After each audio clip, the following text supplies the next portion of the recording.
Hello, everybody. Welcome to Metro Vision Studios. My name is Robert Carrillo, and we are doing today a study of Joshua. And of course, this is a brief study, not an in-depth study, but Joshua is such an inspirational story. I think there's some great things that we can learn from Joshua and about the whole situation that are very apropos for our lives, for leadership, for how we conduct ourselves in this life and in this world. And some just really fantastic basic principles of living a godly life. And the title is Joshua, a Different Spirit. Now, I know that the different spirit was said of Caleb, but Joshua was in the same category, so I'm giving him credit. I think God would have them in the same two category. So Joshua chapter 1, well, let's go ahead and go there. And I'll read this as an intro. In Joshua 1, verse 20 says, after the death of Moses, the servant of the Lord said to Joshua, son of Nun, Moses' aide, Moses, my servant, is dead. Now then, you and all these people get ready to cross the Jordan River into the land I'm about to give them, to the Israelites. I will give you every place where you set your foot, as I promised Moses. Your territory will extend from the desert to Lebanon, and from the great river, the Euphrates, all the Hittite country, to the Mediterranean Sea in the west.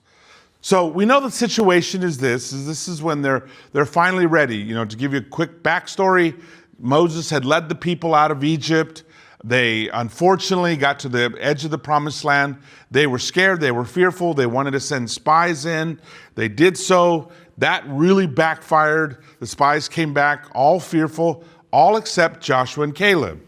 But the 10 basically came back complaining, spreading fear in the camp, causing the whole camp to be dismayed, to be afraid, and to not want to go. God was furious because they were supposed to just march in and take it. That was the command, to trust God, to have faith in God, to go in and take the promised land. But they didn't do that, and therefore he condemned them to wandering the desert 40 years, 1 year for every day that the spies were in the promised land.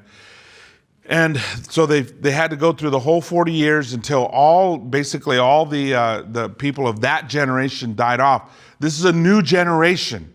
And this is a very interesting thing because, you know, we're going through a general shift now, a generational shift in our country and even in the church.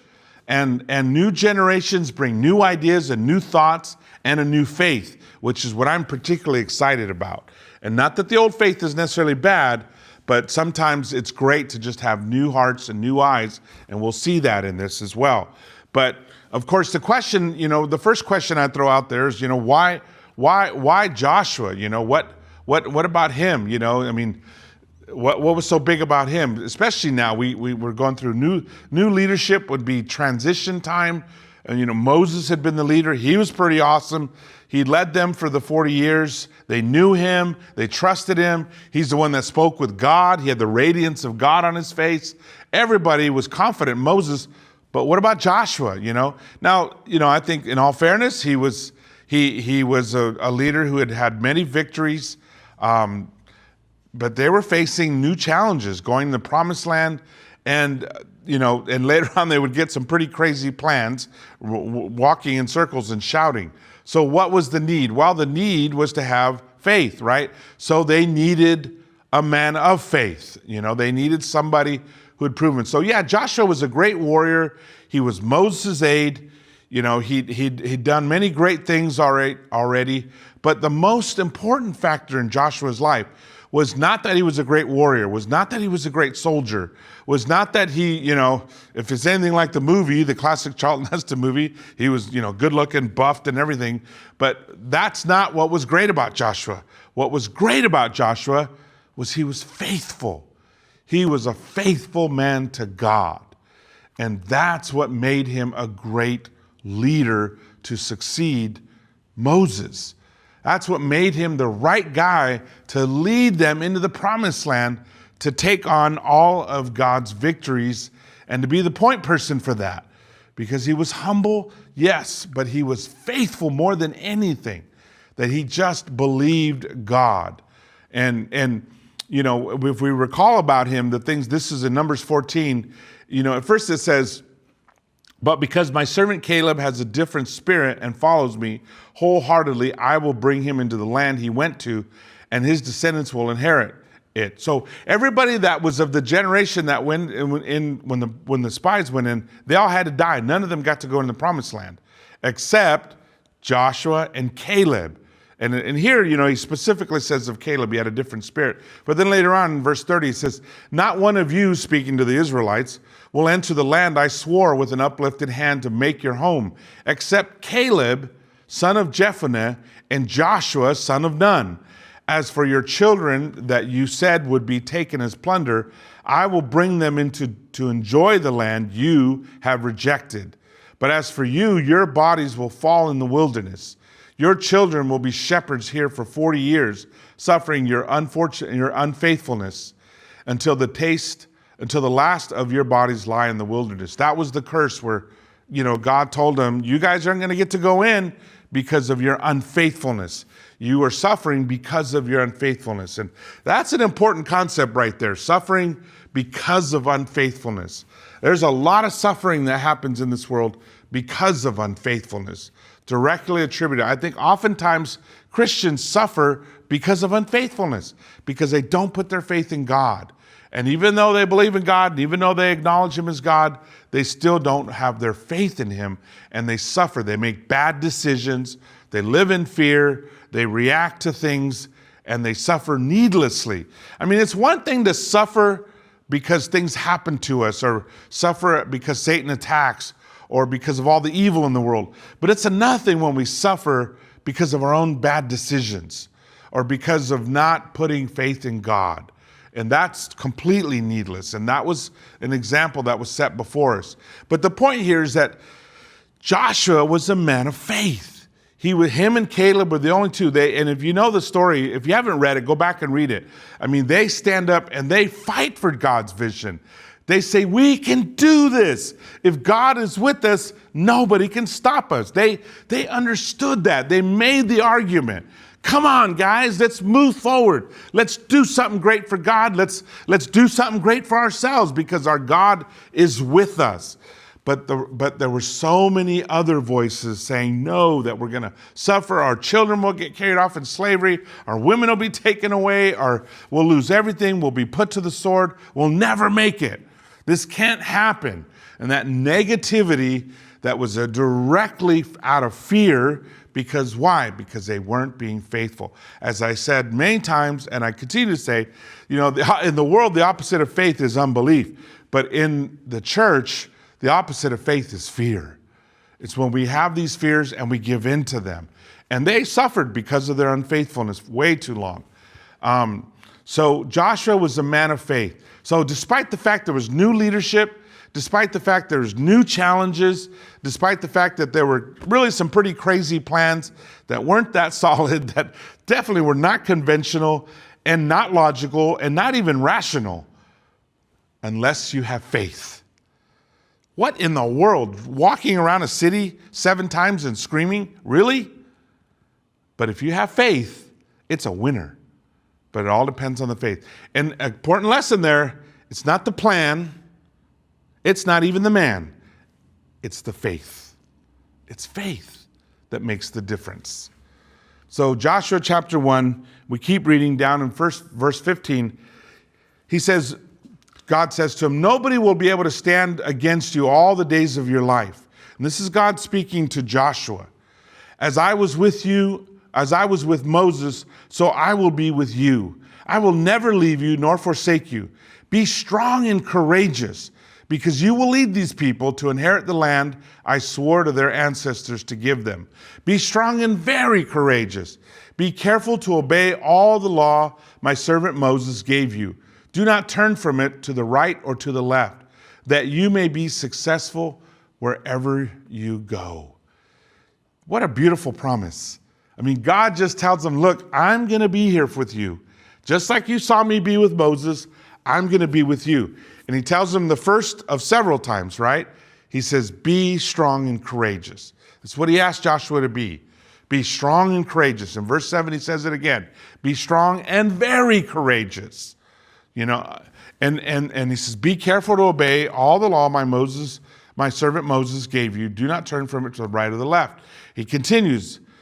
He says, keep this book of the law always on your lips. Meditate on it day and night so that you may be careful to do everything written in it. Then you will be prosperous and successful. What does everybody want? To be prosperous and successful. He says, have I not commanded you? And he says it again. Be strong and courageous. Do not be afraid. Do not be discouraged. For the Lord your God will be with you wherever you go. He knew that Joshua would face some really tough times. There'd be some really difficult situations. And he says, don't get discouraged. It can happen to any of us, even the best of us. We have times that are discouraging. Satan knows how to push our buttons. Satan knows how to attack us. And it can be something that you wanted to go great, it went terrible. It could be somebody that you hoped that you could help, that you couldn't help them, that they didn't want your help. It could be somebody who attacks you and criticizes you. It could be something you messed up. You dropped the ball and you feel terrible about it. There's lots of different things that are being used to discourage us. He says, don't be discouraged. Do not be afraid, for the Lord your God will be with you wherever you go. So Joshua ordered the officers of the people, go through the camp and tell the people, get your provisions ready. 3 days from now, you will come across the Jordan here and to go and take possession of the land your God is giving you for your own. So Joshua responds immediately. He goes out and he gets the camp ready. And that's, again, you see Joshua's heart. He just, bam, he goes and does it. And you see God's wisdom. We don't know. Nowhere does Joshua say, I'm afraid, or I don't know if we can do this. In fact, quite the opposite. The only time you hear Joshua speaking, he's talking about what he knows can be done with the power of God. But God knows that we all deal with fear. God knows that we all deal with discouragement. He knows that we can be hesitant and we can hold back and out of fear and out of lack of faith. So he calls them to be strong and be courageous. So what does that mean? What does it mean to be strong and courageous for a Christian? I mean, how do we take that command and apply it? Well, there's several keys he gives them to us right there of how to be strong and courageous. Well, first of all, obviously that means you're confident. That means that you're bold. That means that you're not shrinking back because of the world. You're not living in fear because of what's happening around you. It means that you're confident, you're at peace, you're in shalom. And we all know that doesn't happen naturally. That doesn't just roll into our lap every day. It's something we have to go and get with God. And he gives us the keys here. He says, number one, be careful to obey all the law my servant Moses gave you. That it's important that we obey God, that we're obedient to him. You know, there's times that God's laws or what God teaches or what Jesus said, you know, obviously this is the Old Testament. This is the first covenant's law, or the Moses covenant law, not the covenant we live under. We live under a new covenant with Jesus, but we still need to obey. Obedience is still principle. That we have to obey Jesus. Just like they had to obey Moses, we have to obey Jesus. When Jesus says forgive one another, we need to forgive each other. When Jesus says do not judge, we need to not judge. When Jesus says go make disciples, we need to go make disciples. When Jesus says serve one another, we need to serve each other. Those are commands and we need to obey them. So number one thing, he says, just obey God. And the fact is, you might think, well, what does that have to do with courage? What does that have to do with not being afraid, you know, and being strong? It has everything to do with it, because when we don't obey, we don't see God move in powerful ways, and it doesn't build our faith. But when we obey, we see God move in powerful ways, and it fills our faith. Number two, do not turn from it to the right or to the left. And he says, be careful to obey everything I said, and don't turn away from it to the right or the left. That right or the left, that pops up multiple times in the Bible. We all have tendencies. And it even comes out in our language. We say right wing or left wing. We say right groups or left groups. Or we all have that. It's in our language. We all know what that means without explaining it. Right is generally conservative, generally more rules-oriented, law and order, and left is generally more grace and love and just everybody hug each other and we'll be fine. Hug the trees, hug the animals, hug the people, and the other's more, deal with people, do what's right, et cetera, et cetera. And we all have tendencies, and we cannot give in to those tendencies. Being strong, being courageous is remaining balanced in God, centered in God, centered in Jesus. It's why it says, set your mind on things of above. It's why it says, set your mind on Jesus, our Savior. It's why the Bible says, set your eyes on Jesus, or fix your eyes on Jesus, to keep us balanced so we don't. And we will. And there are times, and the key is you've got to be able to recognize that when you've drifted to the right or drifted to the left.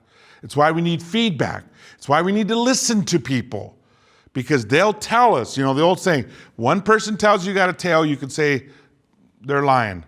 2 people tell you got a tail, you could say it's a conspiracy. 5 people tell you got a tail, you better turn around and take a look. We got to listen to people. Number 3, keep the book of the law always on your lips. Meditate on it day and night. There's something very powerful about speaking the Bible. Concerns me that we're not doing it much. It's why we have memory verses each week, so that we will memorize them and say them and speak them. It's why we've been encouraged to text each other. And we should read those. It should be on our lips. It should be what we're thinking about, what we're meditating on, what we just sit there and contemplate the scriptures. Pick a verse and think it all through and think at how it applies and what does it tell you? What does that mean for your life? What does it mean for that day? What does it mean for a situation you're wrestling with? That is amazing. I'm telling you, if you do that 5 days in a row, it will change you.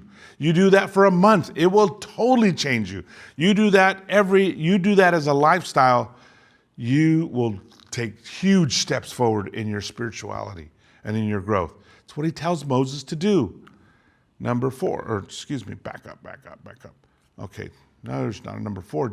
So we'll keep reading. Joshua says, then they answered Joshua, whatever you have commanded us, we will do. I love this. Okay, this is their response. Now, keep in mind, this is a new generation. This is not the same generation that came out of the desert accusing Joshua and being mad. Accusing Moses and being fearful and not trusting God.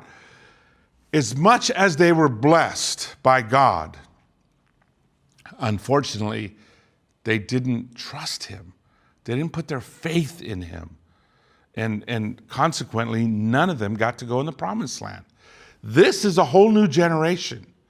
This is a whole new generation of people.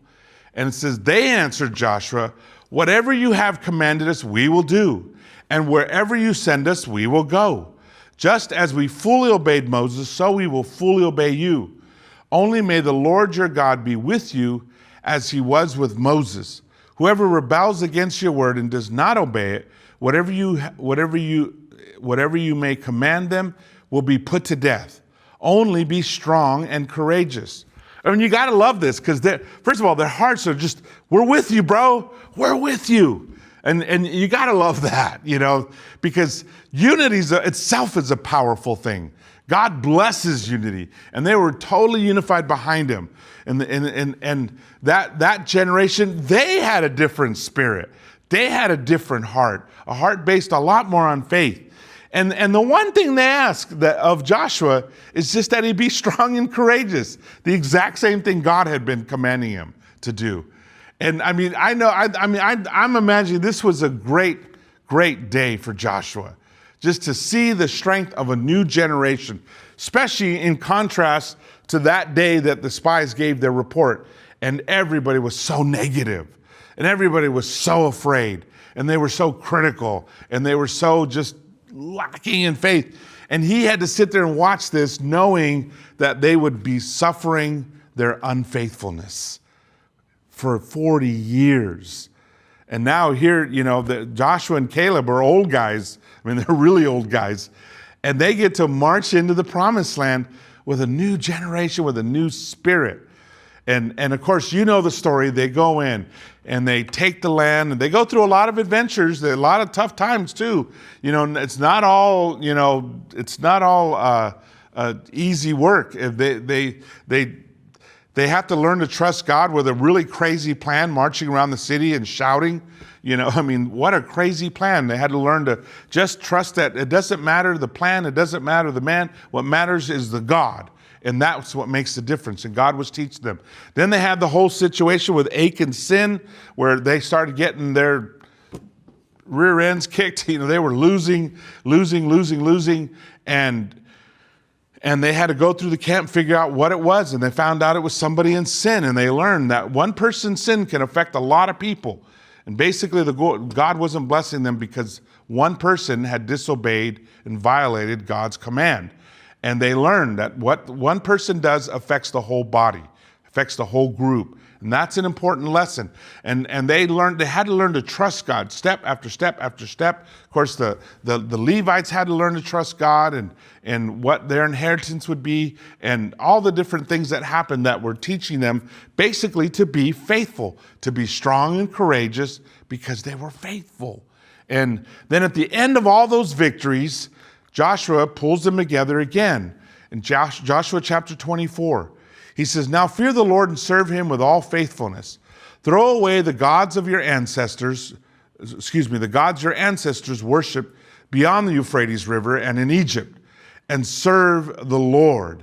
So he tells them, okay, you need to focus on God. You need to get rid of all the other gods, all the other distractions, and solely put your faith in God, our God.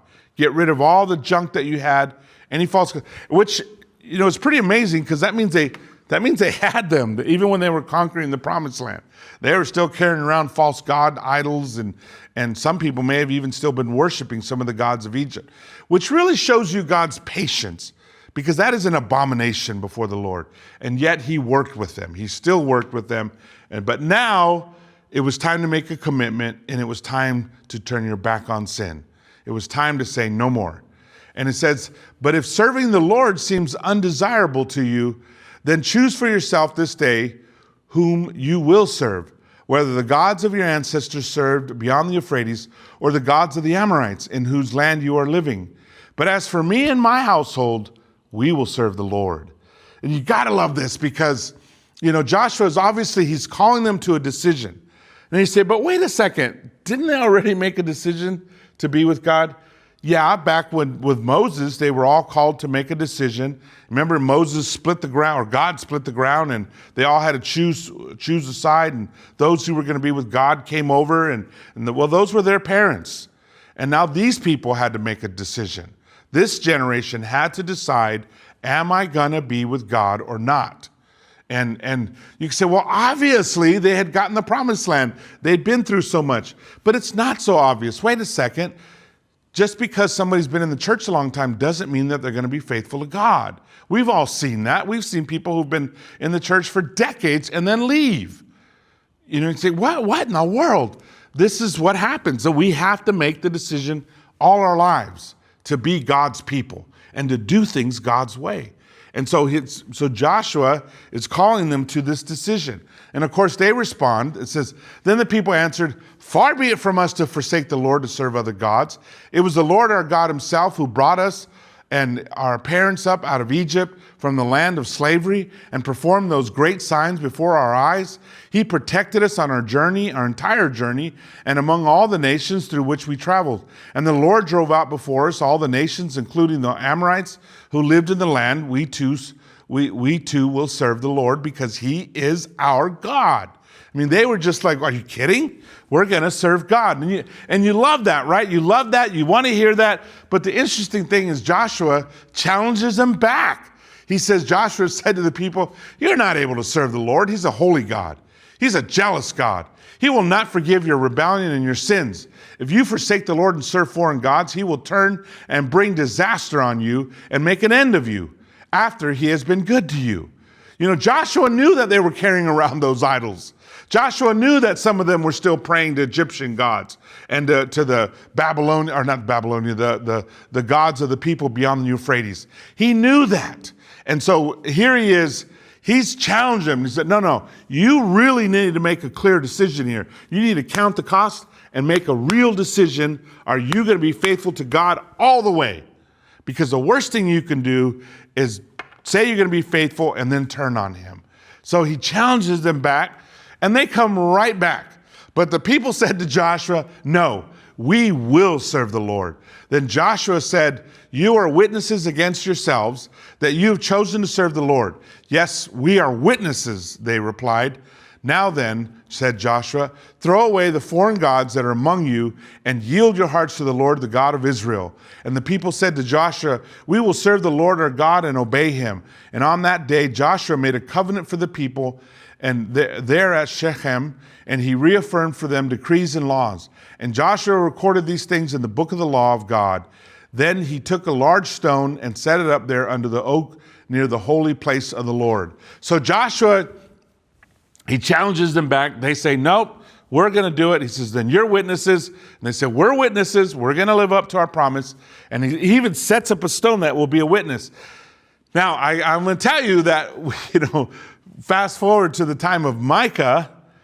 And Micah, basically the book of Micah is a lawsuit that God basically sues his people for breach of contract that they made right here. So Joshua, though, right here is in essence making them sign a contract.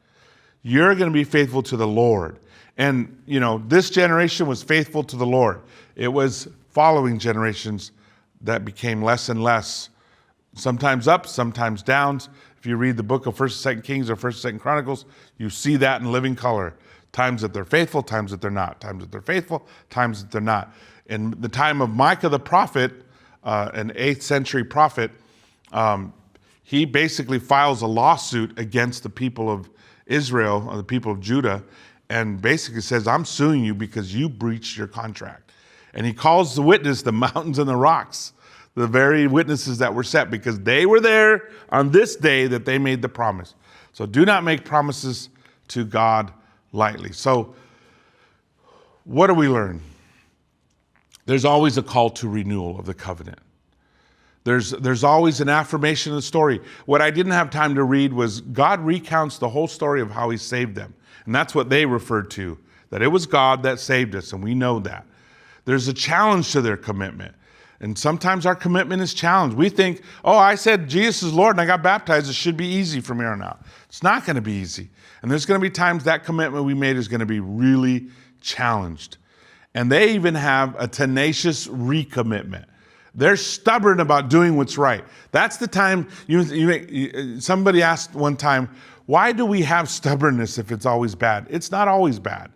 Stubbornness is good when it's applied to righteousness. That's called tenacity. That's when you're just tenaciously committed. And they were tenaciously recommitted to serving God. And there are witnesses. There are witnesses to our baptism. There are witnesses to the promises we made to God. There are witnesses that heard us say Jesus is Lord, and they hold us to it. But you see the story of how God works with Joshua. What a great leader. And what made him great was not his fighting ability, it's not his war skills, it's not even his leadership skills. It's simply that he is a man of faith, really humility and faith. He's a man that God could say, be strong and courageous, and he was strong and courageous because he was faithful to God. So that's our study of Joshua. May it be a blessing to you. Buen camino. Thank you for joining us. I hope this has been educational and inspiring for you. If you'd like to know more, please join us by going to study.laicc.net, and we'll be happy to contact you and help you in any way we can.